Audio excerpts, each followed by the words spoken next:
Who do you play in this movie? I play a man named Mark Hogenkamp who has a very complicated... Can I start again? Of course. I play a man named Mark Hogenkamp who was a victim of a really awful hate crime and heals himself through his art. What first drew you to this movie? I saw this documentary called Marwen about Mark's life, and I was just...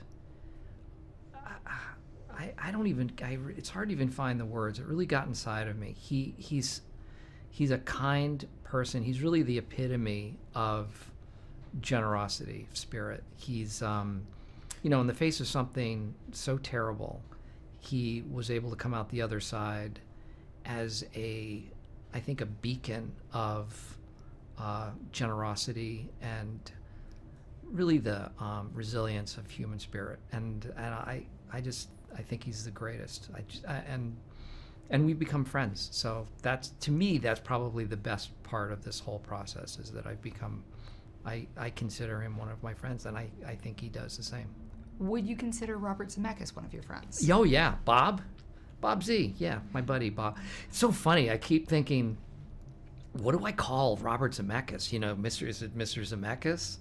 Like, you meet Steven Spielberg, you don't call him Steve. Like, Bob? Okay.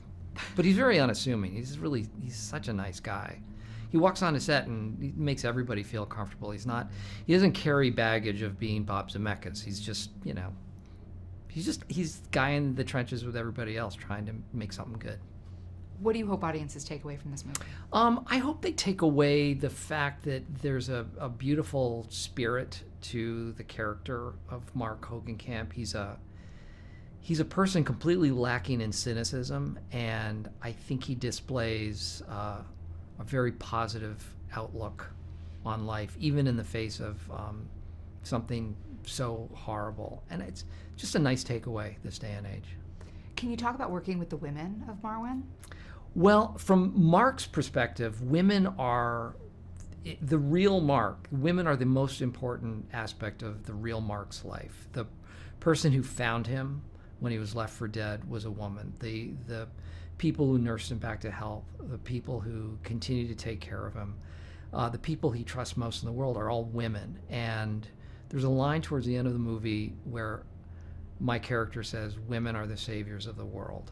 And that's exactly how Mark feels. And so I think it's a real... The movie really rallies around the power of women and the power of femininity in his life, and how he connects to that, and how essentially women are his saviors. Women are the most important aspects of his world. Can you describe working in the motion capture environment? Working in a motion capture environment. Well, Bob, again, it's so weird to call him Bob. Mr. Zemeckis told me that if you haven't done it before, think of it as being in a very low-rent black box theater environment. There's nothing. There's no set. There are no props, and it's all imagination. And when you go in with that idea, it's helpful, because it's just you're just in this gray onesie and you're jumping around and you're imagining this world. But it's helpful with a director like him, because he's able to explain everything that's around you and paint this picture of all the things that you should be seeing. So he has such a vivid imagination that I think it's helpful for the actors.